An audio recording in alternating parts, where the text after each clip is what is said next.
சிந்தித்து பாரு செல்வந்தனாகு அந்த புத்தகத்தினுடைய 9வது சாப்டர் 9வது அத்தியாயம் விடாமுயற்சி. என்னடா அஜித் படம் மாதிரி சொல்றேன்னு பார்க்குறீங்களா?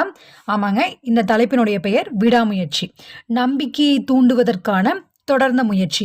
எந்த ஒரு விஷயம் எடுத்தாலும் நாம் விடாமல் முயற்சி பண்ணோம்னா கண்டிப்பாக அந்த விஷயத்தை நாம் சக்ஸஸ்ஃபுல்லாக அடைஞ்சே தீருவோம் அப்படின்றது நமக்கு தெரிஞ்ச விஷயம்.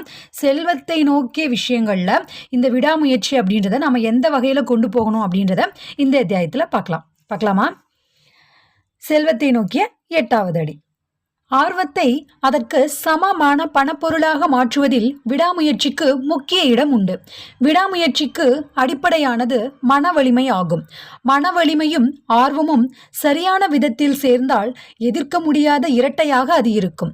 மிகப்பெரிய செல்வந்தர்களை பார்த்து இரக்கமற்றவர்கள் என்றும் தோல் தடித்தவர்கள் என்றும் கூறுவதுண்டு. பொதுவாக அவர்கள் தவறாக புரிந்து கொள்ளப்படுகிறார்கள்.